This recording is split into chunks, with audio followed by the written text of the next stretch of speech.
মারামারির এই দৃশ্যকে ফরিদপুরের স্থানীয় ভাষায় এর নাম দেওয়া হয়েছে কাইজা।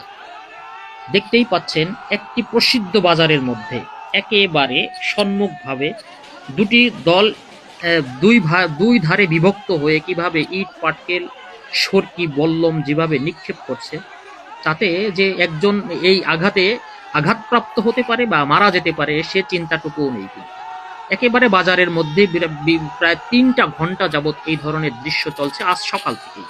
এটা ফরিদপুরের সালথা থানায়, বিশেষ করে সালথা এবং নগরকান্দা থানায় এই সমস্ত গন্ডগোল কিন্তু চিরাচরিত সবসময় হয়ে থাকে। এই মনে হয় যেন শত শত বছর ধরে এভাবেই চলে আসছে, কোনো পরিবর্তন নেই।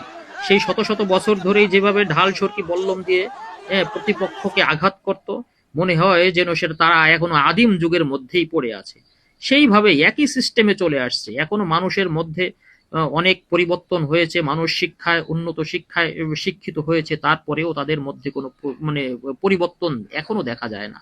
সেই সেকালের সেই সিস্টেমে ঢাল সরকি বল্লম দিয়ে যুদ্ধ দেখেন, দুটি ভাগে বিভক্ত হয়ে একটি ভাগ তার সামনে থাকে এটা মানে ব্যাত অথবা আপনার মানে বিভিন্ন স্টিলের, হ্যাঁ, প্লেন শিট কেটে ঢাল তৈরি করা হয়।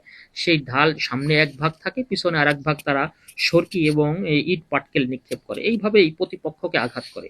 কোনো কিছু কিন্তু নিয়ে তাদের মধ্যে গন্ডগোল লাগে না, তাদের মধ্যে গন্ডগোলটা লেগেছে আধিপত্য বিস্তারকে কেন্দ্র করে। এ কারণেই এই সিস্টেম সেই আগে থেকেই চিরাচরিত এবং দেখতে দেখতে আমরা একেবারে অভ্যস্ত হয়ে গিয়েছি। এবং ৩ ঘন্টা যাবৎ গন্ডগোল লাগছে, আইন শৃঙ্খলা বাহিনীর কিন্তু কোনো দেখা নেই। আইন শৃঙ্খলা বাহিনী এখানে নাজেহাল হয়ে পড়ে। তারা এগুলোকে ঠেকাতে অনেকবার বিভিন্ন সরকার বিভিন্ন সময় চেষ্টা করেছে, কিন্তু তারপরেও ও পারেনি।